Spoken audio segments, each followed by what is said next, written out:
14వ వచనాన్ని మనం చూద్దాం. లోతు అబ్రహామును విడిచిపోయిన తర్వాత యెహోవా, ఇదిగో నీ కన్నులెత్తి నీ ఉన్న చోట నుండి ఉత్తరము తట్టు, దక్షిణము తట్టు, తూర్పు తట్టు, పడమర తట్టును చూడుము.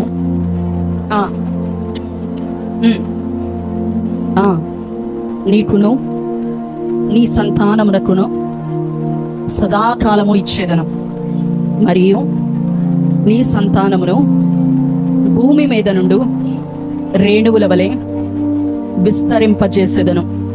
ఎట్లనరా, ఒకడు భూమి మీద నుండి దేవునికి స్తోత్రం. హల్లెలూయా. దేవుడి వాక్యం ద్వారా మనతో మాట్లాడును రాట. ఎంతమంది ఈ వాగ్దానము నా జీవితంలో నెరవేర్చబడాలని ఆశపడుతున్నారు? వారు గట్టిగా ఆమేన్ చెప్పండి. నిజంగా అబ్రహాము గురించి మనం ధ్యానించినట్లయితే, అబ్రహాము యొక్క ఆశీర్వాదంలో మనం అందరం ఏమవ్వాలని కోరుకుంటాం? పాలు పొందులు పొందాలని కోరుకుంటాం. అబ్రహామును ఆశీర్వదించిన దేవుడు నన్ను ఆశీర్వదించాలని, ఆ ఆశీర్వాదానికి నేను వారసుని కావాలని ఆశపడుతూ ఉంటాం. చూడండి, అబ్రహాముని దేవుడు ఏర్పరచుకొని ఎన్నుకొని పిలిచిన తర్వాత అబ్రహాము తన దేశాన్ని, తన ప్రాంతాన్ని విడిచిపెట్టి వచ్చి తన తండ్రిని కోల్పోయినప్పటికీ దేవుడు చూపించిన ప్రదేశానికి ప్రయాణము మొదలుపెట్టాడు. కొంత దూరము వెళ్ళిన తర్వాత అక్కడ రాయబడిన మాట, లోతు అతనిని విడిచి వెళ్ళిపోయినట్లుగా మనం చూస్తున్నాం. ఎందుకనో తెలియదు కానీ, నా యొక్క సబ్జెక్ట్ ఇది రాదు కానీ, ఈరోజు ఈ మాట దేవుడు మీతో చెప్పమంటున్నాడు. ఏంటి ఈ మాట అంటే, లోతు అబ్రహామును విడిచి వెళ్ళిన తరువాత దేవుడు అబ్రహామును ఆశీర్వదించడం ప్రారంభించాడు. దేవునికి స్తోత్రం. హల్లెలూయా. ఈ రాత్రి దేవుని వాక్యాన్ని వింటున్న మీ జీవితంలో కూడా ఇప్పటికే కొంతమంది మిమ్మల్ని విడిచి వెళ్ళిపోయి ఉండొచ్చు. మిమ్మల్ని ఎంతగానో అతను మన సంబంధి కాకపోయినా సరే, తన కుమారుడు కాకపోయినా లోతు తన కుమారుడు అన్నట్లుగా ప్రేమించి భావించి తననెంతగానో ఆధిపత్యం ఇచ్చినట్లుగా తనకు ప్రాముఖ్యత ఇచ్చినట్లుగా మనం చూస్తున్నాం. అయినప్పటికీ లోతు ఏమైపోయాడంట? అబ్రహాముని విడిచి వెళ్ళిపోయినట్లుగా మనం చూస్తున్నాం. ఈరోజు దేవుని ప్రణాళికలో, దేవుని చిత్తంలో లేని వారు మీ జీవితంలో ఉంటే, ఒకవేళ ఇప్పటికే వాళ్ళు మిమ్మల్ని విడిచి వెళ్ళిపోయారేమో, ఒకవేళ మిమ్మల్ని వాళ్ళు వద్దనుకొని వెళ్ళిపోయారేమో, నేను నిశ్చయముగా మీతో చెప్పవలసిన మాట ఏంటంటే, వాళ్ళు దేవుని చిత్తములో ఉన్నవారు కాదు, వారు మీ సంబంధికులు కాదు. వారు వచ్చారు, కొంత దూరము మీతో ప్రయాణించారు, వెళ్ళిపోయారు. కానీ వెళ్ళిపోయినందుకు మీరు కృంగిపోవలసిన అవసరము లేదు. కానీ ఇప్పటి నుంచి దేవుడి నీ పక్షముగా ఏ ప్రణాళిక కలిగున్నాడో, ఏ ఆలోచన కలిగున్నాడో, ఆ ఆలోచనని ఆయన నెరవేర్చబోతున్నాడు. ఆయనంట లోతుని విడిచి వెళ్ళిపోయిన తర్వాత, అబ్రహాముని లోతు విడిచి వెళ్ళిపోయిన తర్వాత దేవుడు అబ్రహాముని ఆశీర్వదించడం ప్రారంభించాడు. నీ పక్కన వాళ్ళతో చెప్పు, ఇదిగో నీ జీవితంలో ఉన్న లోతు వెళ్ళిపోయాడని. నీ పక్కన వాళ్ళతో చేటండి ఇచ్చి చెప్పు, నీ జీవితంలో లోతు వెళ్ళిపోయాడని చెప్పు. దేవుడు నిన్ను ఆశీర్వదించడం ప్రారంభించాడని చెప్పు విశ్వాసంతో. దేవుడు నిన్ను ఆశీర్వదించడం ప్రారంభించాడు. లోతు వెళ్ళిపోవడం నీకు మంచిదే అని చెప్పు. లోతు దేవుని ప్రణాళికలో ఉన్న వ్యక్తి రాదు, దేవుని చిత్తంలో ఉన్న వ్యక్తి రాదు, వాగ్దానానికి వారసుడు రాదు. అయినప్పటికీ ఏదో ప్రేమించాడు కానీ అబ్రహాము ఏ ప్రయోజనము లేదు. అబ్రహాముని లోతు ఎప్పుడైతే విడిచి వెళ్ళిపోయాడో, దేవుడంట అబ్రహామును ఆశీర్వదించడం ప్రారంభించాడంట. దేవునికి స్తోత్రం. హల్లెలూయా. ఇప్పటికే నీ జీవితంలో దేవుని సంబంధికులు కాని వాళ్ళు కొంతమంది ఇప్పటిదాకా నీతో కలిసి ప్రయాణము చేశారేమో, వారు నేను విడిచి వెళ్ళినందుకు నువ్వు బాధపడని అవసరం లేదు. ఎందుకంటే వాళ్ళు దేవుని చిత్తంలో ఉన్నవారు కాదు, దేవుని ఏర్పాటులో ఉన్నవారు కాదు, నీతో కలిసి నడవవలసిన వారు కాదు, వాగ్దానానికి పాత్రులు వాళ్ళు కాదు. వాళ్ళు విడిచి వెళ్ళిపోయారు. కాబట్టి దేవుడు నీ పట్ల ఏ చిత్తము కలిగి ఉన్నాడో, ఏ ఆలోచన కలిగి ఉన్నాడో, ఏ తలంపు కలిగి ఉన్నాడో, ఈ రాత్రి నుంచే దానిని నెరవేర్చడం దేవుడు ప్రారంభించబోతున్నాడు. దేవునికి స్తోత్రం. హల్లెలూయా. గంభీరంగా చెప్పండి హల్లెలూయా. దేవుడు వాగ్దానం చేస్తున్నాడంటే ఏమనంటే, నువ్వు పడమర తట్టు చూడు, దక్షిణం వైపు చూడు, తూర్పు వైపు చూడు, ఉత్తరం వైపు చూడని 4 దిక్కుల్ని అబ్రహాముకు చూపించి, దేవుడు ఈ యొక్క నడుచు ప్రాంతాన్ని అంతటిని నీకు ఇస్తాను. ఒకవేళ ఇసుక రేణువులను భూమి మీద ఎవరైనా లెక్కించగలుగుతారా? అట్టి రీతిగా నీ సంతానాన్ని చేస్తాను, అట్టి రీతిగా నిన్ను అభివృద్ధి చేస్తాను, ఆశీర్వదిస్తాను. ఏదో ఒక్కడ పోయినందుకు నువ్వు బాధపడమాకు. ఎవరు లెక్క పెట్టలేనంతగా నేను నిన్ను అభివృద్ధి పొందించబోతున్నానని దేవుడు మాట్లాడాడు. దేవునికి స్తోత్రం. హల్లెలూయా. ఈరోజు నేను మీతో చెప్పవలసిన మాట ఏంటంటే, ఈ యొక్క అబ్రహాముతో దేవుడు ఆశీర్వదిస్తూ మాట్లాడుతున్న మాట ఏంటంటే, 4 దిక్కులు దేవుడు చూపించి ఆ 4 దిక్కులను కూడా దేవుడు చూడమని కన్నులెత్తి చెప్తూ ఉన్నాడు. అబ్రహాముని అంటున్నాడు, నువ్వు కన్నులెత్తి ఉత్తర దిక్కును, తూర్పును, పడమరను, దక్షిణపు దిక్కును, ఈ 4 దిక్కులను నువ్వు చూడు అని దేవుడు చెప్తున్నాడు. దేవునికి స్తోత్రం, హల్లెలూయా. ఏమంటే ప్రతి రోజు కూడా మనము చూస్తున్నా వింటున్న మాటలే ఇవి. ఏంటి అవి? ఈ 4 దిక్కులు మీ అందరికీ తెలిసినవేనా, తెలియనివా? ఏమైనా కొత్త పదాలా? అందరికీ తెలిసినవే కదా. ఏంటి 4 దిక్కులు చెప్పండి ఒకసారి, అందరూ చెప్పండి హుషారుగా. తూర్పు, పడమర, ఏ దేశానికి వెళ్ళినా, ఏ రాష్ట్రానికి వెళ్ళినా, ఏ ప్రాంతానికి వెళ్ళినా ఈ యొక్క 4 దిక్కులు మనకి కనిపిస్తూనే ఉంటాయి. దేవుడు అబ్రహాముతో ఏం చెప్తున్నాడంటే, ఈ 4 దిక్కుల్ని నువ్వు కన్నులెత్తి చూడు అంటున్నాడు. దేవునికి స్తోత్రం, హల్లెలూయా. ఈ రాత్రి ఈ యొక్క సంఘ క్షేమాభివృద్ధి కూడికకి వచ్చిన మీ అందరూ కూడా దేవుణ్ణి నమ్మిన బిడ్డలు, దేవుణ్ణి అంగీకరించిన బిడ్డలు, ఆత్మీయతలో ఎదగాలంటే, వాగ్దానాన్ని స్వతంత్రించుకోవాలంటే, అబ్రహాముకి వారసులుగా మార్చబడాలంటే మీరు కన్నులెత్తి ఈ 4 దిక్కులను చూచేవారుగా ఉండాలి. ఈ 4 దిక్కులను నడిచేవారుగా, ఈ అనుభవం కలిగిన వారుగా ఉండాలి. ఇంతకీ ఏంటండి ఈ 4 దిక్కులు అంటే? మొట్టమొదట మనం అందరం ప్రాముఖ్యతనిచ్చేది ఏ దిక్కుకు ప్రాముఖ్యతనిస్తాం? తూర్పుకు ప్రాముఖ్యతనిస్తాం. కానీ ఇక్కడ దేవుడు ఏమని రాశాడంటే, ఏమని రాశాడు ఆ మాట చదవండి. ఇదిగో నీ కన్నులెత్తి నీవున్న చోటు నుండి ఉత్తరము తట్టు, దక్షిణము తట్టు, తూర్పు తట్టు, పడమర తట్టును చూడుము. దేవునికి స్తోత్రం, హల్లెలూయా. దేవుడు మొట్టమొదట తూర్పు తట్టు చూడమని చెప్పట్లేదు. ఏమని ఎటువైపు చూడమంటున్నాడు దేవుడు? ఒకసారి చెప్పండి అందరూ. ఉత్తరము వైపు చూడమంటున్నాడు. ఎందుకు? దేవుడు అబ్రహాముని 4 దిక్కులు చూపిస్తూ, నీవు కన్నులెత్తి ఈ 4 దిక్కులు చూడు, వాటిలో సంచరించు, వాటిలో నడువని దేవుడు చెప్తున్నాడు. అంటే మొట్టమొదట దేనికి ప్రాముఖ్యత ఇస్తున్నాడు? ప్రాధాన్యంగా మొట్టమొదట చెప్తున్న మాట, ఉత్తర దిక్కుని నీవు కన్నులెత్తి చూడు అని చెప్తున్నాడు. ఇంతకీ ఏంటి ఈ ఉత్తర దిక్కు? ప్రతి క్రైస్తవుడు, ప్రతి దేవుణ్ణి ఆరాధించే బిడ్డ కన్నులెత్తి ఉత్తర దిక్కును చూసే అనుభవం కలిగి ఉండాలి. ఈ ఉత్తర దిక్కు అంటే దేనికి సాదృశ్యంగా ఉందండి? ఇది ఏ అనుభవం అని మనం గమనించినట్లయితే, ఈ ఉత్తర దిక్కు అనేది పరిశుద్ధాత్మ అభిషేకానికి సాదృశ్యంగా ఉంది. దేవునికి స్తోత్రం, హల్లెలూయా. అని ఎలా రాయబడిందండి? ఎక్కడ రాయబడిందండి అంటే, యెహెజ్కేలు గ్రంథము 1వ అధ్యాయము 4వ వచనం చదువుదాం. నేను చూడగా ఉత్తర దిక్కు నుండి తుఫాను వచ్చుచుండెను, మరియు గొప్ప మేఘమును గోళము వలె గుండ్రముగా ఉన్న అగ్ని కనిపించెను. ఉత్తర దిక్కు నుంచి ఏమొస్తుందంటండి? ఒక తుఫాను వస్తుందంట. అందరూ చెప్పండి. యెహెజ్కేలు గ్రంథం మీరు ఎతికే లోపు రాకడ వచ్చేసింది. కాబట్టి ఎతకమాకండి, చదువుతున్నారు కాబట్టి చదివినప్పుడు వినేస్తే వదిలేస్తే సరిపోద్ది. చూడండి, ఉత్తర దిక్కు నుంచి ఏమొస్తుందంట? తుఫాను వస్తుందంట. అది అగ్ని గోళము వలె ఉందంట. చూడండి, ఈ ఉత్తర దిక్కు దేనికి సాదృశ్యంగా ఉందండి? పరిశుద్ధాత్మ అభిషేకానికి సాదృశ్యంగా ఉంది. అపోస్తుల కార్యములు 1వ అధ్యాయము 2వ వచనాన్ని మనం చూసినట్లయితే, అపోస్తుల తరువాత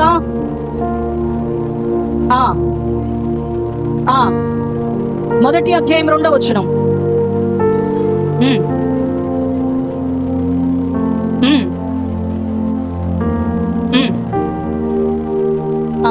రెండవ అధ్యాయం 2వ వచనం చదవండి. అప్పుడు వేగముగా వీచు బలమైన గాలి వంటి ఒక ధ్వని ఆకాశము నుండి అకస్మాత్తుగా అక్కడ కూడి ఉన్న ఇల్లంతయు నిండెను. దేవునికి స్తోత్రం, హల్లెలూయా. ఉత్తర దిక్కు నుంచి ఏమొస్తుందంటండి? ఒక తుఫాను వస్తుందంట. ఏంటి ఆ తుఫాను అంటే? అపోస్తుల కార్యంలో రాయబడి ఉంది కదా, వారు మేడగదిలో దేవుని పరిశుద్ధాత్మాభిషేకం కొరకు కనిపెడుతూ ఉంటే, వాళ్ళు ప్రార్థన చేస్తుంటేనంట అక్కడ ఒక బలమైన గాలి వీచిందంట. దేవునికి స్తోత్రం, హల్లెలూయా. అకస్మాత్తుగా ఏమొచ్చిందంటండి? ఒక గాలి వంటి ఒక వేగముగా వీచు బలమైన గాలి వీచినట్లుగా మనం చూస్తున్నాం. ఈరోజు ప్రతి క్రైస్తవునికి, రక్షించబడిన ప్రతి బిడ్డకి కూడా పరిశుద్ధాత్మ అనుభవం కలిగి ఉండాలి. చూడండి, ఈ అంత్య దినాల్లో అనేక సంఘాల్లో కలవరం సాతానుడు ప్రారంభించేశాడు. ఇప్పటికే అనేకులు చెప్తా ఉన్నారు, నేనే యేసు ప్రభువుని అంటూ చెప్తూ ఉన్నారు. అనేక కళ్ళబొల్లి మాటలు చెప్తున్నారు, ఏదో కార్యములు చేస్తూ ఉన్నారు. మరి దేవుని వాక్యములో లేని మాటలు చెప్తున్నారు, బోధిస్తున్నారు.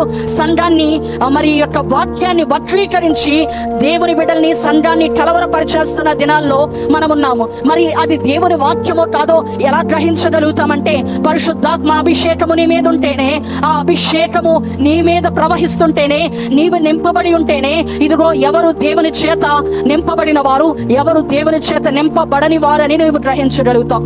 ఒకనొక సహోదరి నాతో మాట్లాడడానికని వచ్చింది.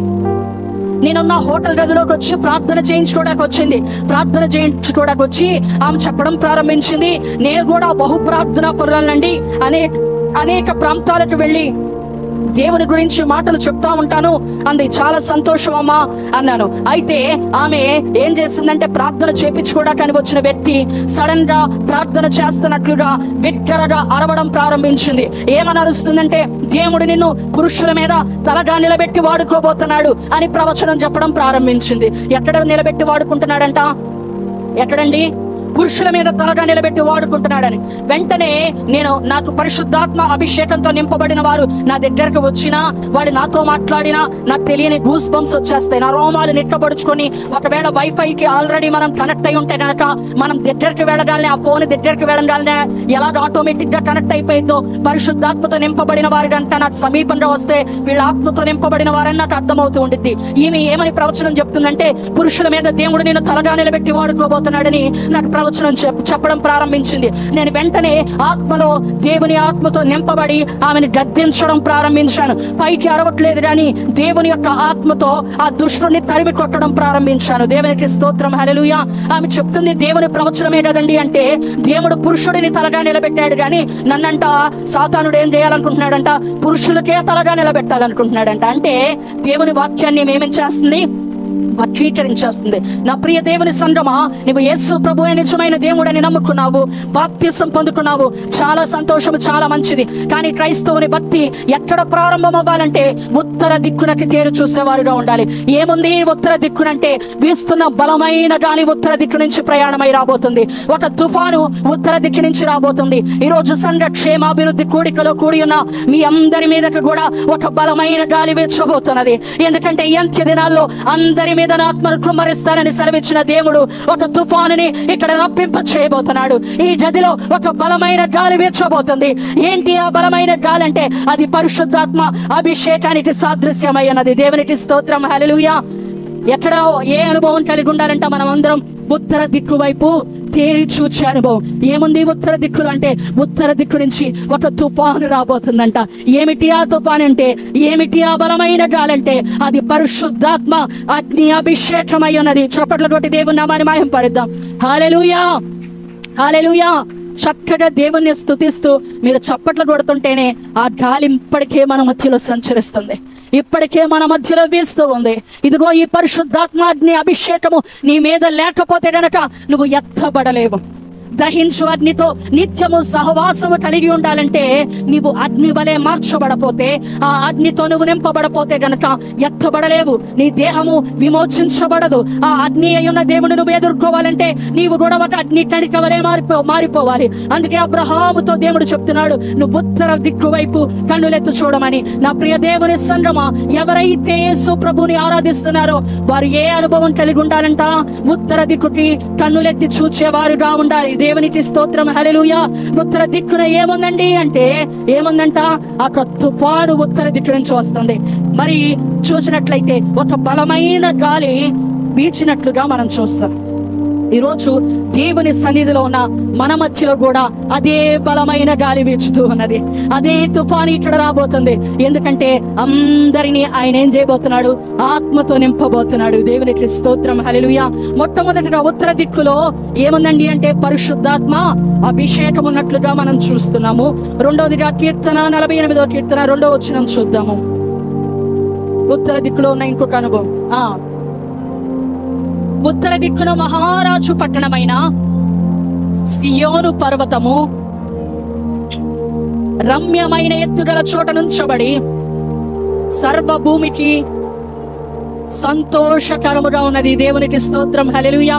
ఉత్తర దిక్కున ఏమున్నదంటే దేవుని యందు సంతోషము ఆనందము ఉన్నది. దేవునికి స్తోత్రం, హల్లెలూయా. ఉత్తర దిక్కున పరిశుద్ధాత్మాభిషేకము అనుభవం ఉన్నది. మరొకటి మనం చూసినట్లయితే దేవుని యందు సంతోషము ఆనందం దిక్కున ఉన్నట్లుగా మనం చూస్తున్నాం. దేవునికి స్తోత్రం, హల్లెలూయా. ఈరోజు దేవుని బిడ్డలమైన మనము దేవుని యందు ఆనందించే వారిగా ఉండాలి. పరిశుద్ధాత్మలో ఆనందించే వారిగా, సంతోషించే వారిగా ఉండాలి. సకల ఆశీర్వాదములు ఎక్కడ గుప్తములై ఉన్నాయండి? దేవుని సన్నిధిలో. మీరు ఫోన్ పట్టుకొని రీల్స్ చూడండి, రీల్స్ చూసినంత సేపు పటపట నవ్వుతూ ఉంటారు. ఆ ఆనందం ఎంతసేపు? కొన్ని నిమిషాలు మాత్రమే. కానీ మీరు వస్త్రాలు కొనుక్కున్నారు, మంచి కొత్త బట్టలు కొనుక్కున్నారు, ఆ యొక్క ఆనందం ఎంతసేపు ఉండిద్ది? కొన్ని నిమిషాలు మాత్రమే ఉండిద్ది. లేదంటే నగలు కొనుక్కున్నారు, ఆ ఆనందం ఎంతసేపు ఉండిద్ది? కొద్ది రోజులు మాత్రమే ఉండిద్ది. నీకు మనుషుల వల్ల, ధనము వల్ల, ఈ లోకము వల్ల కలిగే ఆనందము, సంతోషము అది కొద్ది నిమిషాలు, అది అశాశ్వతమైనది. కానీ దేవుని యందు సంతోషం అంట అది శాశ్వతమైనదిగా ఉన్నది. దేవునికి స్తోత్రం, హల్లెలూయా. దేవుని యందు ఆనందించడము, సంతోషించడం మనం ఏం చేయాలి? నేర్చుకోవాలి. దేవుని యందు ఆనందించడం. అందుకే ఒక గొప్ప భక్తుడు చెప్తా ఉన్నాడు, ఆయన తినని మాంసం లేదు, ఆయన బల మీద సకల జీవరాశులు ఉంటాయి. ఎన్నో ఒంటెలు, జింకలు, లేళ్లు, అన్ని జీవరాశులన్నిటిని తినేశాడు. ఎంతో మంది స్త్రీలను చూశాడు, వివాహము చేసుకున్నాడు. ఎంతో డబ్బులున్నాయి, ఎంతో అధికారం ఉంది, ఎంతో జ్ఞానాన్ని సంపాదించాడు, ఎంతో పేరు ప్రఖ్యాతులు ఉన్నాయి. అయినప్పటికీ అతను చివరిగా చెప్తున్న మాట ఏంటంటే, భూమి క్రింద ఉన్న సమస్తమును వ్యర్థమే. అదేంటండి? మీరు రాజుగా ఉన్నారు, మహాజ్ఞాని, మీరు ఇంత పేరు ప్రఖ్యాతులు ఉన్నాయి, మీకు మంచి అధికారం ఉంది, ఎంతో మంది స్త్రీలను చేసుకున్నారు, స్త్రీలలో మీకు ఆనందము లేదా? మరి ధనములో మీకు ఆనందము లేదా? పేరు ప్రఖ్యాతుల్లో ఆనందము లేదా?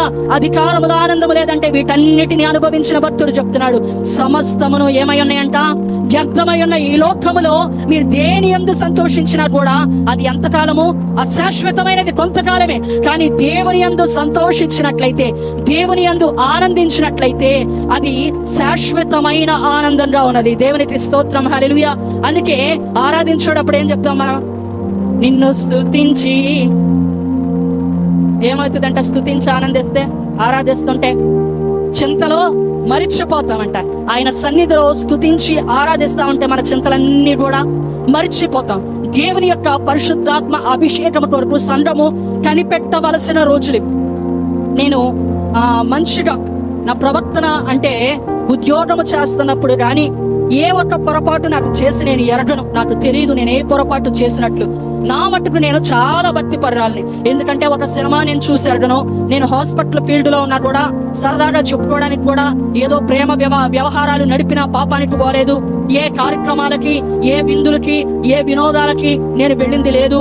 వచ్చి రావడము, దేవుని సన్నిధిలో ఉండడం, దేవుని ప్రార్థన చేసుకోవడం, మరలా ఉద్యోగానికి వెళ్ళడం, మరలా ప్రార్థనలు ఏమైనా ఉంటే చూసుకోవడం, ఇదే ఏదైనా చేయడం ఉండేది.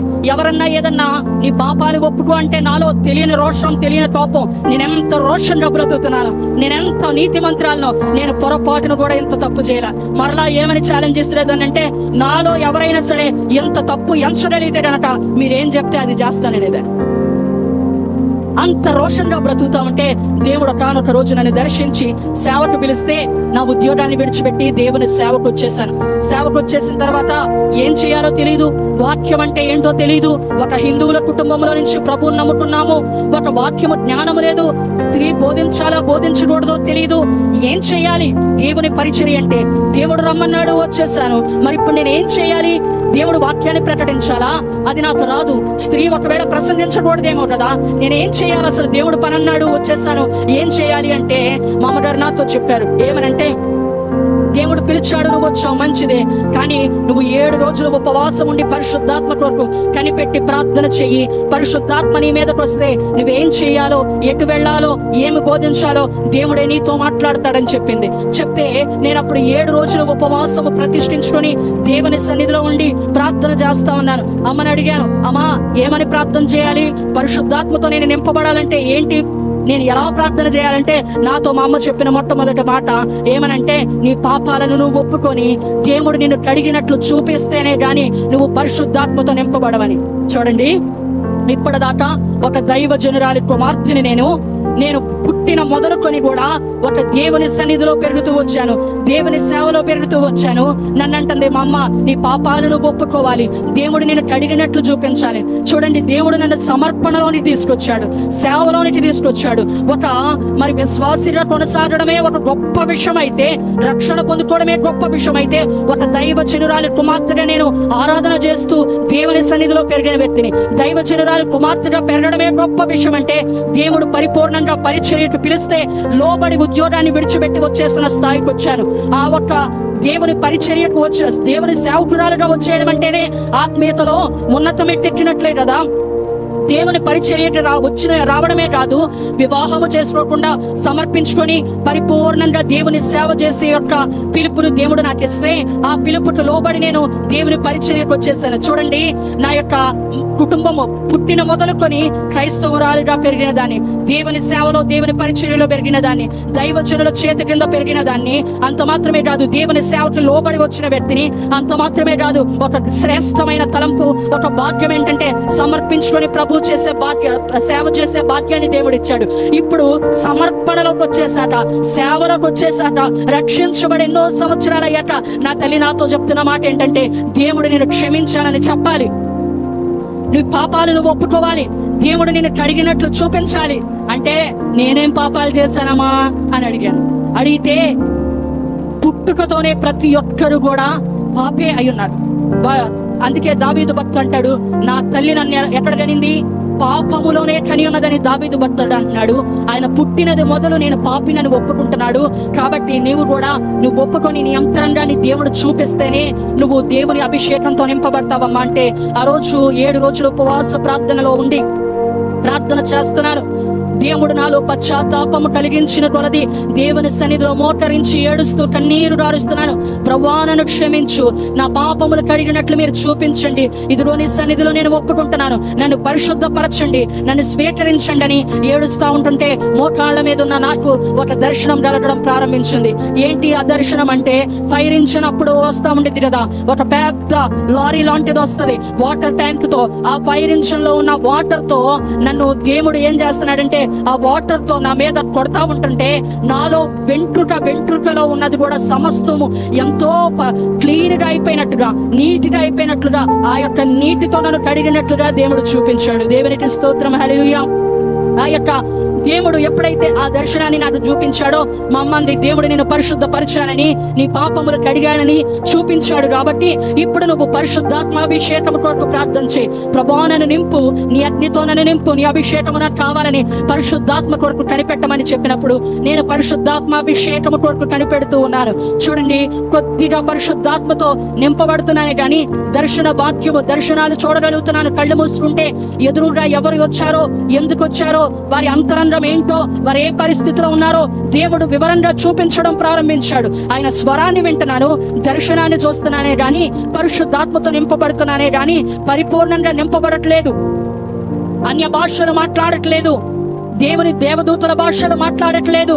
అలాగే 7 రోజులు ముగించేసిన తర్వాత కొన్ని సంవత్సరములు, అంటే దాదాపు 3 సంవత్సరాలు దేవుని పరిచర్యలో, దేవుని సేవలో కొనసాగుతూ ఉన్నాను. నా యొక్క కళ, నా యొక్క ఆశ, నా యొక్క కోరిక ఏంటంటే నేను అన్య భాషలతో మాట్లాడాలని. ఎవరైనా అన్య భాషలతో మాట్లాడుతూ ఉంటే, ఇదిగో నా అగ్ని నాలుక చేత నింపబడలేదు, ఇంకా నేను పవిత్రపరచబడలేదు, ఎందుకని నేను పరిశుద్ధాత్మతో నింపబడలేకపోతున్నాను, ఎందుకని అన్య భాషలు మాట్లాడలేకపోతున్నానని ఏడుస్తూ కూర్చునేదాన్ని. నా అంతరంగమంతా దేవుని దగ్గర కుమరిస్తూ ఉండేదాన్ని. ఎన్నో రోజులు, ఎన్నో నెలలు పరిశుద్ధాత్మ కొరకు నేను కనిపెడుతున్నాను, కన్నీరు గారుస్తున్నాను. చివరికి ఒకనొక రోజు 40 రోజులు ఉపవాస ప్రార్థన ప్రతిష్ఠించుకొని, ప్రభువా, నీ పరిశుద్ధాత్మతో నన్ను నింపు అని ప్రార్థన చేయడం, కేవలం దాని కొరకే ప్రార్థన చేయడం ప్రారంభిస్తే దేవుని అగ్ని నా మీదకి దిగి వచ్చింది. దేవునికి స్తోత్రం, హల్లెలూయా. అన్య భాషలు మాట్లాడడం ప్రారంభించాను. నేను ఏదేదో మాట్లాడుతున్నాను. మొట్టమొదటిసారి పరిశుద్ధాత్మ అగ్నితో నింపబడి నేను అన్య భాషలు మాట్లాడుతూ, నేను ఏం మాట్లాడుతున్నానో, ఎందుకు మాట్లాడుతున్నానో తెలియకుండా ఉంది. ఏదేదో మాట్లాడుతున్నాను. ఇది పరిశుద్ధాత్మాభిషేకమేనా, లేదంటే భ్రమపరచు ఆత్మ, సోది చెప్పాత్మ, వెలుగు దూతాత్మ ఏమై ఉన్నదో అని, అసలు నేను ఏం మాట్లాడుతున్నాను, నేను ప్రార్థన చేద్దామని కూర్చుంటున్నాను, నేను ఏదేదో మాట్లాడుతున్నాను. అసలు నేనేం మాట్లాడుతున్నాను ప్రభువా, నేనేం మాట్లాడుతున్నాను నాకు తెలియట్లేదే. నేను ఏదో అడగాలని ప్రార్థనలో కూర్చుంటున్నాను, కానీ ఏదేదో మాట్లాడుకుంటా గంటలు గడిపేస్తున్నాను. ఇంతకీ నేనేం ప్రార్థన చేస్తున్నానంటే దేవుడు నన్ను ఒక ప్రత్యేకమైన వరముతో నింపాడు. ఏంటి అదంటే, ఆ క్షణమందు నేను ఒక అన్య భాషల్లో కొద్దిసేపు మాట్లాడి దాన్ని తెలుగులో ప్రార్థించడం మొదలు పెట్టాను. దేవునికి స్తోత్రం, హల్లెలూయా. ఆ భాషలకు అర్థాన్ని దేవుడు నాకు తెలియపరుస్తున్నాడు. ఆ యొక్క ఏమని ప్రార్థిస్తున్నాను దాన్ని నేను వెంటనే తెలుగులో చెప్పడం ప్రారంభించాను. అప్పటికి నాలో అనుమానము తీరలేదు. అనుమానము తీరక నేనేం చేశానంటే ఒక సేవకుడికి ఫోన్ చేశాను. సేవకుడికి ఫోన్ చేసి, అయ్యా నేను ఏదో ప్రార్థన చేద్దామని కూర్చుంటున్నాను, నాకు ఎన్నో అవసరాలు ఉన్నాయి, నా మనసులో ఎంతో దుఃఖం ఉంది, దాన్ని ప్రభు దగ్గర అడుగుదామని కూర్చుంటున్నాను. ఏదేదో మాట్లాడుతున్నాను, గంటలు మాట్లాడుతున్నాను, నా మనసులో అనుకున్నది నేను చెప్పలేకపోతున్నాను, ఏంటి ఇలా మాట్లాడుతున్నాను అంటే ఆయన అన్నాడు, అమ్మ నాకు భాషలకి అర్థము చెప్పే వరము కలిగి ఉన్నాను నేను, కాబట్టి మనం ఏకీభవించి ప్రార్థన చేద్దామన్నప్పుడు ఏకీభవించి మేము ప్రార్థన చేస్తూ నేను అన్య భాషలో మాట్లాడుతుంటే ఆయన ఆ భాషలకు అర్థము చెప్పి, ఇదిగో నిన్ను దేవుడు అభిషేకముతో నింపాడు, ఒక మంచి ఫలించే ద్రాక్షవల్లిగా నువ్వు ఉన్నావని ఆ దైవజనుడు రూఢిపరిచిన తర్వాత ఆ అభిషేకమునందు నేను సంతోషించడము ప్రారంభించాను. దేవునికి స్తోత్రం, హల్లెలూయా. నా ప్రియ సంగమా, ఈ అంత్య దినాల్లో ప్రతి ఒక్కరూ ఏ ఆశ కలిగి ఉండాలంట? ఉత్తర దిక్కునకు చూసే అనుభవం కలిగి ఉండాలి. ఏముంది ఉత్తర దిక్కునంటే? ఒక తుఫాను గాలి అంట ఉత్తర దిక్కు నుంచి వస్తుంది. ఏంటి ఆ గాలి అంటే? అది బలమైన ఆత్మ గాలి, అది పరిశుద్ధాత్మగ్ని గాలి. ఈరోజు దేవుని సన్నిధిలో ఆయన పాదముల దగ్గర కనిపెడుతున్న మీ అందరికీ కూడా ప్రతి క్రైస్తవుడి యొక్క ప్రారంభ దినము ఎక్కడ నుంచి ప్రారంభించాలి? పరిశుద్ధాత్మతో నింపబడిన దగ్గర నుంచి ప్రారంభించాలి. దేవునికి స్తోత్రం, హల్లెలూయా. వచ్చాము వెళ్ళిపోయాము కాదు, ఏదో 2 నిమిషాలు ప్రార్థన చేశాము కాదు, దేవుని ఆత్మయందు ఆసక్తి కలిగిన వారమై ఉండాలి. దేవునికి స్తోత్రం, హల్లెలూయా. ఏమై ఉండాలంట? దేవుని ఆత్మయందు ఆసక్తి కలిగి ఉండాలి. అప్పుడు మాత్రమే ఈ అంత్య దినాల్లో మన దేహము, దేవుడు మనల్ని పిలిచినప్పుడు మన కళ్ళకు కనపడుతుందా? దేవుడు మధ్యాకాశానికి వచ్చినప్పుడు మన కళ్ళకు కనపడుతుందా? ఏమండి, మన చెవులకు వినపడుతుందా? అందరూ మరి ఏంటి కనపడుతుందని అందరూ గుర్తిస్తారు కదా. ఎవరైతే పరిశుద్ధులు ఉన్నారో వాళ్ళు మాత్రమే ఏం చేస్తారంట? ఆయన మధ్యాకాశంలోకి రావడం చూస్తారంట. వాళ్ళు మాత్రమే ఆ బోర శబ్దాన్ని వింటారంట. ఎలాగ కుదిరిద్దండి అదంటే, ఇలా స్తోత్రం అనుకొని ఆత్రంగా వెళ్ళిపోయే వాళ్ళకు కుదరదు. పరిశుద్ధాత్మతో నింపబడితే నా ప్రియుడు మధ్యాకాశానికి వస్తున్నాడు, ఆయన పిలుస్తున్నాడని ఆత్మతో నువ్వు గ్రహించగలుగుతావు. దేవునికి స్తోత్రం, హల్లెలూయా. ప్రతి క్రైస్తవునికి అబ్రహాము వారసుడుగా, అబ్రహాము వారసురాలుగా ఉండదలచిన వారికి కావలసిన ప్రథమ అనుభవం ఏంటంట? ఉత్తర దిక్కుకు కన్నులెత్తి చూచేవారిగా ఉండాలి, పరిశుద్ధాత్మ అభిషేకముతో నింపబడే వారిగా ఉండాలి. ఇక్కడున్న ప్రతి ఒక్కరిని కూడా దేవుడు తన బలమైన ఆత్మతో నింపును గాక, బలమైన అభిషేకము మీ మీదకి దిగి వచ్చును గాక, బలమైన గాలి ఈ సన్నిధిలో వీచును గాక. బలమైన గాలి అంట అకస్మాత్తుగా అక్కడ వీచగానే అంట అగ్ని నాలుకల వలె విభాగించబడి ఒక్కొక్కరి మీద వ్రాలినట్లుగా మనం చూస్తున్నాం. దేవునికి స్తోత్రం, హల్లెలూయా. దేవుడు మొట్టమొదట అబ్రహాముతో అందుకే చెప్తున్నాడు, నువ్వు ఉత్తర దిక్కు వైపు తేరి చూసి కన్నులెత్తి చూడమని చెప్పి. రెండవదిగా ఏ దిక్కును దేవుడు చూడమంటున్నాడు? చదువుదాము. దక్షిణము తట్టు, తూర్పు, దక్షిణపు తట్టు. రెండవది ఏంటంటండి? ఏ దిక్కు చూడమంటున్నాడు? అందరూ చెప్పండి. దక్షిణము దిక్కున దేవుడు చూడమంటున్నాడు. ఈ యొక్క దక్షిణపు దిక్కు అంటే, నార్త్ సైడ్ అంటేనే మనకి ఇష్టం ఉండదు కదా. దక్షిణపు నడకుందన్నా ఇష్టం ఉండదు. దక్షిణపు వైపు ద్వారాలు ఉన్నాయన్నా, తలుపులు ఉన్నాయన్నా, అటువైపు దిక్కు తిరుగుందన్నా కూడా మనకి ఇష్టం ఉండదు. ఈ దక్షిణ దిక్కు దేనికి సాదృశ్యంగా ఉంది? ఇది ఏ అనుభవం అంటే శ్రమలకి, పరీక్షలకి సాదృశ్యంగా ఉంది. ఈ యొక్క శరీర సంబంధమైన విషయంలోనే కాదు, ఆత్మ సంబంధంగా కూడా ఈ అనుభవం ఏ క్రైస్తవుడికి నచ్చదు. ఆశీర్వాదం అంటే కావాలి కానండి, శ్రమలు మాకొద్దు అంటారు కదా. ఆశీర్వాదం అయితే కావాలి, వాగ్దానాలు అయితే కావాలి, దేవుని కార్యాలు అయితే కావాలి, కానీ ఈ పరీక్షలు మాకొద్దు, ఈ శ్రమలు మాకొద్దు అంటారు. దక్షిణ దిక్కు దేనికి సాదృశ్యంగా ఉందంటే శ్రమలకి, పరీక్షలకి సాదృశ్యంగా ఉంది. ఎక్కడుంది ఈ మాట? ఆదికాండము 12వ అధ్యాయము 9వ వచనాన్ని చూద్దాం. అబ్రహాము ఇంకా ప్రయాణము చేయొచ్చు, దక్షిణ దిక్కుకు వెళ్ళెను. అప్పుడు ఆ దేశములో కరువు వచ్చెను. దేవునికి స్తోత్రం, హల్లెలూయా.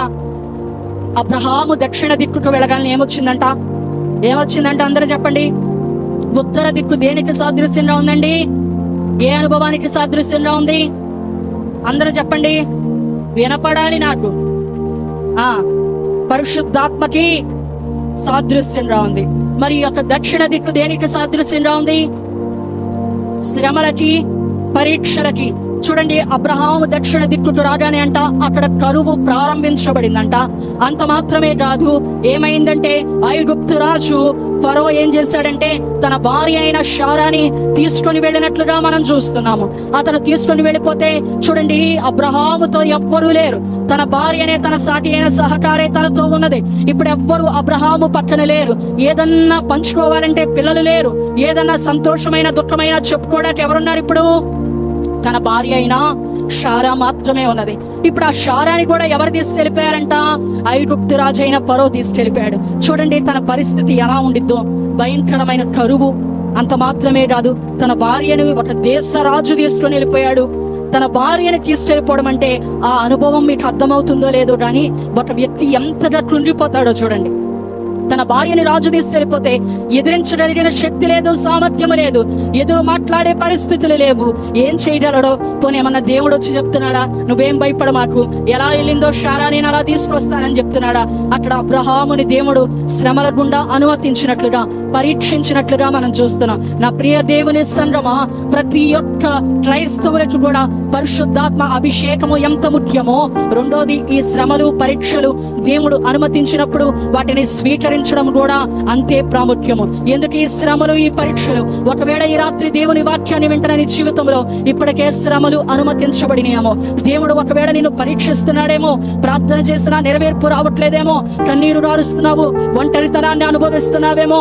అబ్రహాము చూసినట్లయితే కరువు ప్రారంభమైపోయిందంట. దక్షిణ దిక్కుకు రాగానే భార్య అయిన శారాని ఐగుప్తు రాజైన ఫరో తీసుకెళ్లిపోయినట్లుగా మనం చూస్తున్నాము. దేవుడు అట్టి రీతిగా అబ్రహాముని పరిశోధించినట్లుగా, మరి అబ్రహాముని పరీక్షించినట్లుగా మనం చూస్తున్నాము. ఈరోజు దేవుని వెంబడిస్తున్న మన జీవితాలకు కూడా కొన్నిసార్లు దేవుడు శ్రమలు, పరీక్షలు అనుమతించినప్పుడు వాటిని స్వీకరించాలి. ఎందుకు స్వీకరించాలంటే ఆ శ్రమల ద్వారా దేవుడు బహు గొప్ప ఆశీర్వాదాన్ని నీ జీవితంలో అనుగ్రహించబోతున్నాడు. దేవునికి స్తోత్రం, హల్లెలూయా. ఏమండి, శారాని తీసుకెళ్ళిపోయాడు. ఈయన కన్నీరు రారుస్తున్నాడు, ఏడుస్తున్నాడు. ఇప్పుడు ఏం చేస్తాడు? ఆ శారా ఎలా వెళ్ళిందో అలా రావడమే కాదు, ఐగుప్తు రాజుకి భయం కలిగిపోయింది. అబ్రహాం అంటే, దేవుడంటే భయం కలిగిపోయింది. ఒక గొప్ప సంపదతో, గొప్ప పరివారితో దేవుడంట ఐగుప్తు రాజు అయిన ఫరో ద్వారా శారాని మరలా అబ్రహాము వద్దకు తీసుకొచ్చినట్లుగా మనం చూస్తున్నాం. ఆ శ్రమ రావడం ఎందుకంట? బహు గొప్ప సంపద అబ్రహాముకు వచ్చినట్లుగా మనం చూస్తున్నాం. దేవునికి స్తోత్రం, హల్లెలూయా. ఈరోజు మీ జీవితంలో శ్రమ అనుమతించబడితే అది గొప్ప ఆశీర్వాదానికే. దేవుడు నేను పరీక్షిస్తున్నాడంటే, శ్రమ నీ జీవితంలో అనుమతించాడంటే, కరువు నీ జీవితంలో అనుమతించాడంటే, ఒంటరితనం నీ జీవితంలో అనుమతించాడంటే, నిశ్చయముగా నువ్వు చెప్పవలసింది ఏంటంటే, దేవుడు నన్ను ఆశీర్వదిస్తున్నాడని, దేవుడు నాకు సమృద్ధినిస్తున్నాడని. దేవునికి స్తోత్రం, హల్లెలూయా. నీ పక్కన వాళ్ళకి షేక్ హ్యాండ్ ఇచ్చి చెప్పు, ఈ శ్రమ ద్వారా గొప్ప ఆశీర్వాదాన్ని నేను చూడబోతున్నానని. కల్లో పలికితే ఎక్కడ నోటి ముత్యాలు రాలిపోతాయో, ఎక్కడ పలుకు బంగారం అయిపోతాను అన్నట్టు ఎంత పొదుపుగా మాట్లాడుతున్నారో మీరు. పొదుపు వాళ్ళందరినీ పోగేసినట్టున్నారు. అర్చన గారు గట్టిగా హుషారుగా చెప్పండి అమ్మా, ఈ శ్రమ ద్వారా నేను గొప్ప ఆశీర్వాదాన్ని చూడబోతున్నాను. ఆమేన్, హల్లెలూయా. దక్షిణ దిక్కుకు వెళితే ఏమైందంట? శ్రమలు వచ్చినాయి, పరీక్షలు వచ్చినాయి. ప్రతి క్రైస్తవుడి జీవితంలో కూడా ఈ యొక్క బోధ తెలియక, ఈ వాక్యము తెలియక, శ్రమ రాగానే, పరీక్ష రాగానే ఆ దేవుడి వల్ల నాకే మేలు జరగలేదు కదా, ఆ దేవుడు నాకు నా ప్రార్థన ఆలకించట్లేదు కదా అని సంఘాన్ని మానేసి దేవుని విడిచిపెట్టే పరిస్థితులు మనం చూస్తున్నాం. కానీ దేవుని లేఖన భాగం ఏమని సెలవిస్తుందంటే, నిజమైన క్రైస్తవుడికి శ్రమలుండుట ఏమండి న్యాయం. నిజమైన క్రైస్తవుడికి శ్రమలుండుట న్యాయం అంట. ప్రతి క్రైస్తవుడికి ఏముంటాయంట? శ్రమలు ఉంటాయంట. శ్రమ పొందుట నాకు మేలాయనంటాడు భక్తుడు. చూడండి, యోబు అంటాడు ఏమనంటే, శోధింపబడిన మీదట నేను సువర్ణముగా మారానని. దేవునికి స్తోత్రం, హల్లెలూయా.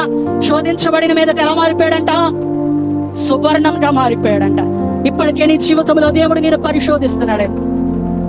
ఒకవేళ శ్రమలు నీ జీవితంలో అనుమతించబడినాయేమో, కరువును చూసి కలవరపడిపోమాకు, ఒంటరితనాన్ని చూసి నువ్వు విభ్రాంతి చెందమాకు. ఎందుకంటే ఈ యొక్క పరీక్షని నీవు నెగ్గగలిగితే గనక, జయించగలిగితే గనక ఒక గొప్ప ఆశీర్వాదాన్ని నువ్వు చూడబోతున్నావు. దేవునికి స్తోత్రం. హల్లెలూయా, హల్లెలూయా. ఏమండి, నాకొద్దండి బాబు ఈ శ్రమలు, ఈ పరీక్షలో నాకొద్దు అంటే, ఒక విద్యార్థి, ఒక స్టూడెంట్ ఎగ్జామ్స్ అనే నాకొద్దండి, పరీక్షలు నాకొద్దంటే తర్వాత తరగతికి వెళ్ళగలుగుతాడా?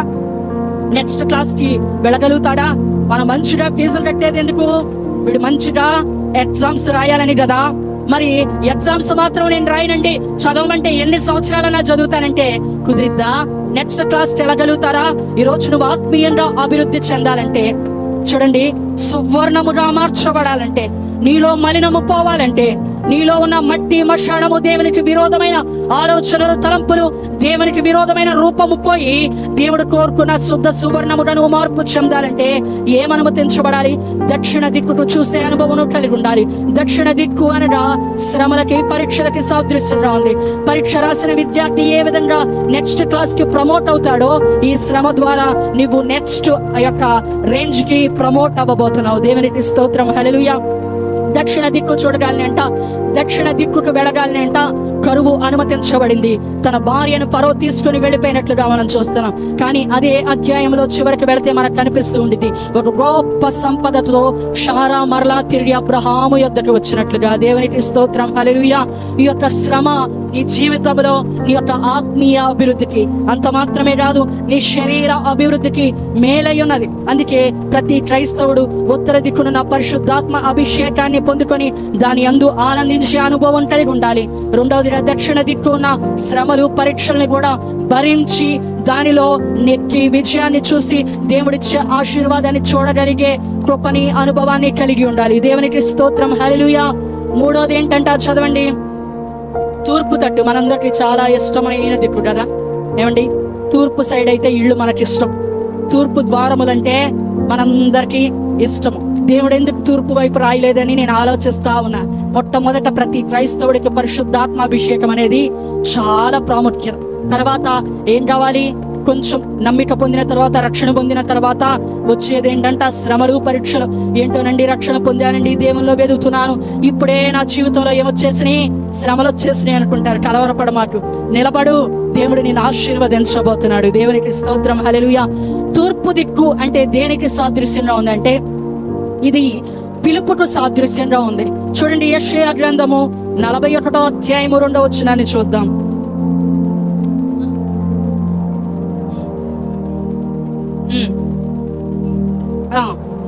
తూర్పు నుండి రేపి పిలచిన వాడెవడు? దేవునికి స్తోత్రం. హల్లెలూయా.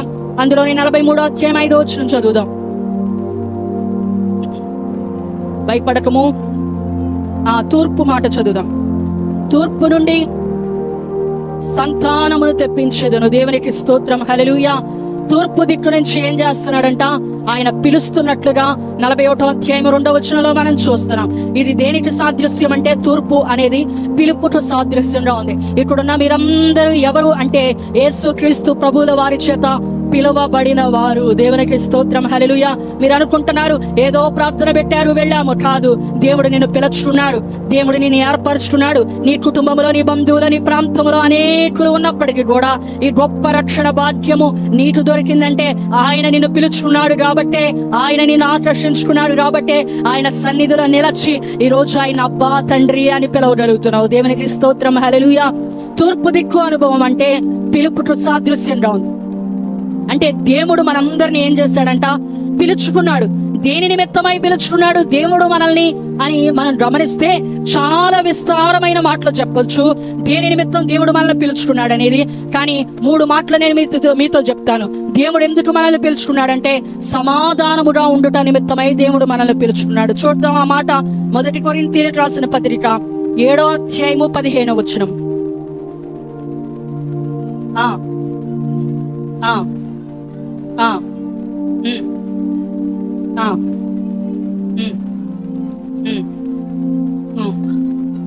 సమాధానముగా నుండుటకు దేవుడు మనల్ని పిలిచి ఉన్నాడు. దేవునికి స్తోత్రం. హల్లెలూయా.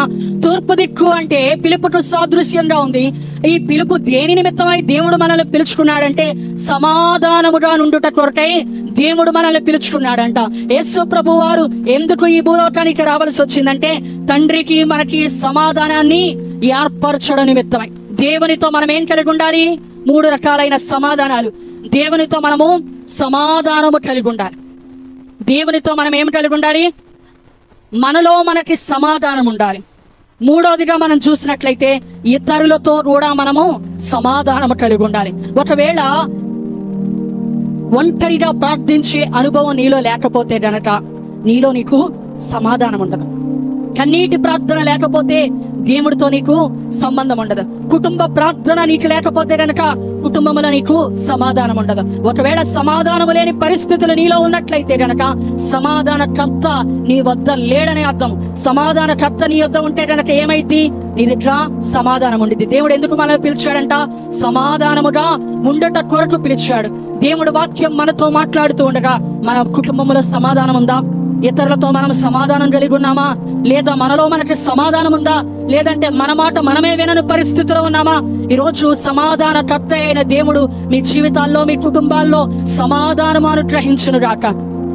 సమాధానము కలిగి ఉండుటకు దేవుడు ఏం చేశాడంట? మనల్ని పిలిచి ఉన్నాడు. ఎవరితో అయినా క్రైస్తవులు అంటే ముందు చెప్పే మాట ఏంటంటే వాళ్ళు గట్టిగా మనం మాట్లాడితే అయ్యో క్రైస్తవులు అలా మాట్లాడరు కదండి అంటారు. అందులైన బిడ్డలకు ఏం తెలుసు? వీళ్ళు ఎవరితో గొడవలు పడరు, వీళ్ళు పోట్లాటలకు రారు, వీళ్ళు కొట్లాటకు రారు, వీళ్ళు సమాధానం కలిగి ఉంటారు. ఎందుకంటే వాళ్ళ దేవుడు సమాధానకర్త అయి ఉన్నాడు. వాళ్ళని ఎందు నిమిత్తము పిలిచాడు? సమాధానం కలిగి ఉండటానికి పిలిచాడు. కాబట్టి వీళ్ళు ఇలా ప్రవర్తించడానికి ఎవరు సాక్ష్యం ఇస్తారు? అన్యులు సాక్ష్యం ఇస్తారు. ఈరోజు మనం ఏం చేస్తున్నాం? ఆ సాక్ష్యాన్ని చెరిపివేసే వారిగా ఉండకూడదు. పిలుపుకు తగిన ప్రవర్తన కలిగి ఉండాలి. దేవునికి స్తోత్రం, హల్లెలూయా. ఎందుకు పిలిచాడంటండి దేవుడు? చెప్పండి అమ్మా, మీ నోటి ముత్యాలు రాలిపోవడానికి. రెండోదిగా దేవుడు ఎందుకు పిలిచాడంటే పరిశుద్ధులుగా ఉండడానికి దేవుడు పిలిచాడంట. చెప్పండి అందరూ ఎందుకు పిలిచాడు?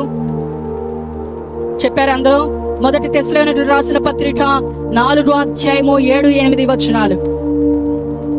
పరిశుద్ధులగుటకే దేవుడు మనల్ని పిలిచాను. దేవునికి స్తోత్రం, హల్లెలూయా. సమాధానం కలిగి ఉండడానికి పిలిచాడు, పరిశుద్ధులుగా ఉండడానికి పిలిచాడు. ఈ రాత్రికాల సమయంలో దేవుడు వాక్యము మనతో మాట్లాడుతూ ఉండగా ఇంకా పరిశుద్ధత లేని జీవితాన్ని ఒకవేళ మనం కలిగి ఉన్నామేమో, పాపాన్ని మన జీవితంలో మనం కలిగి ఉన్నామేమో, దేవుడు ఎందు నిమిత్తమై పిలిచాడంట? పరిశుద్ధులుగా ఉండడానికి దేవుడు మనల్ని పిలిచి ఉన్నాడు. పరిశుద్ధులు మాత్రమే ఏం చేస్తారు? ఎత్తబడతారు. ఆయన పిలుపుకు లోబడాలంటే సమాధానం కలిగి ఉండాలి, పరిశుద్ధత కలిగి ఉండాలి. మూడో మాట చెప్తాను, స్వతంత్రులుగా ఉండడానికి దేవుడు మనల్ని పిలిచి ఉన్నాడు. చదువుదాం. గలతీయులకు రాసిన పత్రిక 5వ అధ్యాయము 13వ వచనం. గలతీయులకు రాసిన పత్రిక, సహోదరులారా స్వతంత్రులుగా ఉండుటకు పిలువబడితే. దేవునికి స్తోత్రం, హల్లెలూయా. ఎందుకు దేవుడు పిలిచాడంట మనల్ని అందరినీ? తూర్పు దిక్కు నుంచి స్వతంత్రులుగా ఉండడానికి, మొట్టమొదట సమాధానం కలిగి ఉండడానికి, పరిశుద్ధత కలిగి ఉండడానికి, మూడోదిగా స్వతంత్రులుగా ఉండడానికి. కానీ నేటి దినాల్లో సాతానుడు ఏం చేస్తున్నాడంటే బందీలుగా చేసేస్తున్నాడు. ఏదో ఒక బంధకాల్లో బంధించేసేస్తున్నాడు. స్వతంత్రం ఉండట్లేదు. ఎక్కడో ఒక చోట వారి యొక్క స్వతంత్రాన్ని కోల్పోయినట్లుగా మనం చూస్తున్నాము. నేటి తరంలో ఎంతో మంది రాంగ్ రిలేషన్స్ ద్వారా, ఫోన్ల ద్వారా ఎన్నో అపవిత్రమైన కార్యాలకి వాడి స్వతంత్రము లేని వారిగా, బందీలుగా ఉన్నట్లుగా మనం చూస్తున్నాము. దేవుడు ఈ రాత్రి అట్టి వారికి స్వతంత్రత అనుగ్రహించునుగాక. ఎందుకు దేవుడు పిలిచి ఉన్నాడంట? సమాధానముగా ఉండడానికి, పరిశుద్ధులుగా ఉండడానికి, స్వతంత్రులుగా ఉండడానికి. తూర్పు దిక్కు దేనికి సాదృశ్యంగా ఉంది? పిలుపుకు సాదృశ్యంగా ఉంది. దేవుడు మనల్ని పిలిచిన ఆ పిలుపుకు తగిన జీవితాన్ని మనమందరము జీవించుదుము గాక. ఉత్తర దిక్కంటే దేనికి సాదృశ్యం అండి? ఆ దక్షిణ దిక్కంటే శ్రమలు, పరీక్షలకి. మూడోది తూర్పు దిక్కంటే పిలుపుకు సాదృశ్యంగా ఉన్నది. నాలుగో ఒకే ఒక దిక్కుంది. ఏం దిక్కది? పడమర దిక్కు. ప్రతి క్రైస్తవుడి యొక్క జీవితము ముగించబడేది ఆఖరి యొక్క దిక్కు ఏదైనా ఉన్నదంటే అది పడమర దిక్కు. పడమర దిక్కు అంటే దేనికి సాదృశ్యంగా ఉందంటే మన ప్రభువు అయిన యేసుక్రీస్తు వారి రాకడకి సాదృశ్యంగా ఉంది. దేవునికి స్తోత్రం, హల్లెలూయా. మత్తయి సువార్త 24వ అధ్యాయము 27వ వచనాన్ని మనం చదువుదాం. 24:27. మెరుపు తూర్పున పుట్టి పడమటి వరకు దేవునికి స్తోత్రం. హల్లెలూయా.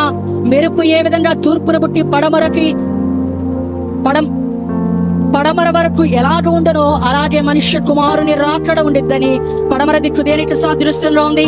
మన ప్రభు అయిన యేసుక్రీస్తు వారి రాకడకి సాదృశ్యంలో ఉంది. యెషయా గ్రంథము 4వ అధ్యాయము 5వ వచనాన్ని చూద్దాం.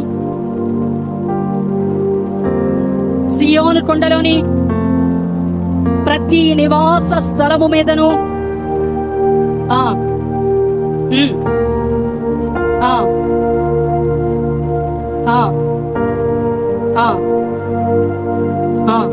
యెషయా 4:5 చదువు.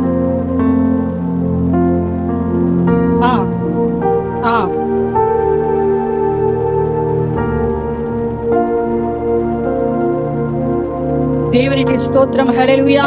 మన ప్రభు అయిన యేసుక్రీస్తు రాకడ ఎట్లా ఉంటదంటండి? పడమటి దిక్కున ఉండినట్లుగా మనం చూస్తున్నాం.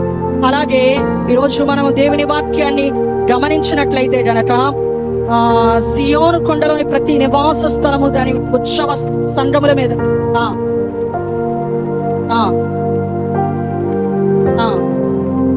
దేవునికి స్తోత్రం. హల్లెలూయా. పడమటి నుండి నేను సమకూర్చి రప్పించెదను అనే మాట మనం చూస్తున్నాం. చూడండి, ఎక్కడి నుంచి దేవుడు మనల్ని సమకూరుస్తాడంట? దేవుని బిడ్డల్ని పడమటి దిక్కు నుంచి సమకూరుస్తున్నట్లుగా. అంటే యేసు ప్రభు వారి రాకడ దేనికి ఎక్కడ సాదృశ్యంలో ఉందంటే పడమటి దిక్కుకి. దేవుని బిడ్డలారా, ఈరోజు మనము దేని గురించి కన్నులెత్తి చూసే వారిగా ఉండాలంట? ఈ 4 దిక్కులు. పరిశుద్ధాత్మ గురించి మనము కన్నులెత్తి చూడాలి. ఆ అనుభవాన్ని మనం కలిగి ఉండాలి. రెండోదిగా మనం చూసినట్లయితే శ్రమలు పరీక్షలకి నెగ్గే అనుభవం మనం కలిగి ఉండాలి. మూడోదిగా మనం చూసినట్లయితే పిలుపుకి తగిన జీవితము జీవించే వారిగా ఉండాలి. 4వదిగా మనం చూసినట్లయితే యేసు ప్రభు వారి రాకడ కొరకు మరి ఎదురు చూచే వారిగా మనం ఉండాలి. దేవునికి స్తోత్రం. హల్లెలూయా. యేసు ప్రభు వారు ఎప్పుడు వస్తారో మనందరికీ తెలుసా తెలియదా? ఆయన ఎప్పుడు వస్తారో మనకు తెలియదు. కానీ ఈ వాక్యాన్ని వింటున్న మనము యేసు ప్రభు వారి రాకడక సూచనలు గమనిస్తున్నాము కాబట్టి ఆయన రాకడ కొరకు ఎదురు చూసేవారుగా ఉండాలి. ఎప్పుడైతే యేసు ప్రభు వారి రాకడ గురించి సంఘము ఎదురు చూస్తుందో, ఆయన రాకడ అకస్మాత్తుగా వచ్చి ఎవరు ఆయన కొరకు కనిపెడుతున్నారో, ఎవరు మెలకు కలిగి ప్రార్థన చేస్తున్నారో, ఎవరైతే ఆత్మతో నింపబడి ఉన్నారో, ఎవరైతే శ్రమలను జయించి ఉన్నారో, ఎవరైతే పిలుపుకి తగిన జీవితాన్ని జీవిస్తున్నారో, ఇదిగో ఈ పడమటి దిక్కు అనుభవం మన ప్రభు అయిన యేసుక్రీస్తు రాకడ అంటే ఈ యొక్క సంఘమును ఆయన తీసుకొని వెళ్లే సమయం అయి ఉన్నది. దేవునికి స్తోత్రం. హల్లెలూయా. పరిశుద్ధ లేఖన భాగం ప్రకారం దైవజనులు ఏది బోధిస్తున్నారో ఆ యొక్క లేఖన భాగాలు నెరవేర్చబడుతున్న దినాల్లో మనం ఉన్నాము. ఎక్కడ చూస్తున్న కరువులు, ఎక్కడ చూస్తున్న యుద్ధ సమాచారాలు, యుద్ధాలు జరుగుతున్నాయి. దేశము మీదకి దేశము, రాష్ట్రము మీదకి రాష్ట్రము లేస్తున్నది. ఎక్కడ చూసినా కూడా ప్రేమ చల్లారిపోయిన పరిస్థితులు మనం చూస్తున్నాము. సువార్త కనుమరుగైపోతున్న పరిస్థితులు మనం చూస్తున్నాము. ఇప్పుడు దేని కొరకు ఎదురు చూడాలంటే ఏదో ఒక ఇల్లు కట్టుకోవాలండి, ఇంకా ఏదో ఒక ఉద్యోగము కావాలండి, వివాహము కావాలండి. ఏమండి, మనుష్య కుమారుని దినాలంట దేవుడు చెప్తూ ఉన్నాడు. ఒక ఉదాహరణగా ఒక పెండ్లి విందుకి పిలుస్తేనంట, నేను ఎద్దు కొనుక్కున్నానండి, నేను ఇల్లు కట్టుకున్నాను, నేను వివాహము చేసుకున్నానని ఏ విధంగా సాకులు చెప్తారో ఈ రాకడకి ఎత్తబడడానికి కూడా ఎవరికి మనస్సు ఉండదంట. రాకడ కొరకు ఎదురు చూసే మనస్సు ఎవరికి క్రైస్తవులు కలిగి ఉండరంట. దేని కొరకు కలిగి ఉంటారు?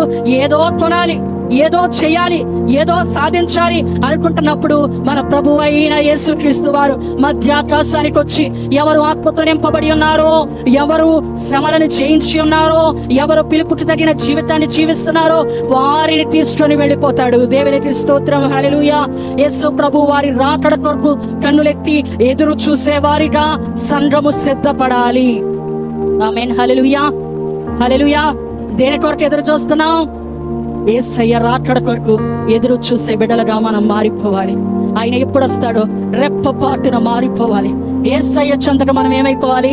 చేరిపోవాలి. అక్కడ బోర శబ్దము వినగానే రూపాంతరము చెంది ఆయన ఎదుర్కొనే కృప దేవుడు మనకందరికీ అనుగ్రహించునుగాక.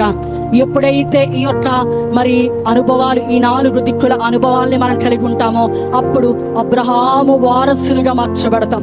అబ్రహాము వారసులమయ్యి ఏం చేస్తామంట? దేవుడు ఇచ్చిన వాగ్దానం ఇచ్చిన ఆ స్థలములో మనము పాలు పొందగలుగుతాం, మనము అడుగు పెట్టగలుగుతాం. ఎప్పుడంట? ఈ 4 దిక్కులను మనం కనులెత్తి చూసినప్పుడు, ఈ 4 దిక్కుల అనుభవాన్ని మనం కలిగి ఉన్నప్పుడు అబ్రహాముకి దేవుడు వాగ్దానం చేసిన ఆ భూమిని మనము కూడా స్వతంత్రించుకోగలుగుతాం. దేవునికి స్తోత్రం, హల్లెలూయా. ఈ రాత్రి దేవుని వాక్యాన్ని వింటున్నా మనందరికీ దేవుడు ఆ వాగ్దాన భూమిలో ప్రవేశించే కృప అనుగ్రహించునుగాక. కళ్ళు మూసుకోండి, ప్రార్థన చేద్దాం.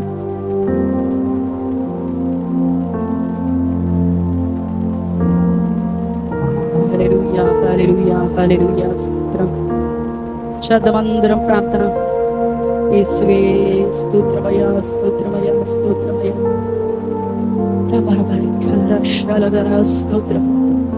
ఇప్పటికే ప్రభువుని ఎరిగి ఉన్నావు గాని పరిశుద్ధాత్మ అనుభవం లేని బిడ్డగా నీవు ఉన్నావేమో. ఉత్తర దిక్కు అనుభవం నీకు లేని ఎడల ఆ యొక్క వాగ్దానమును స్వతంత్ర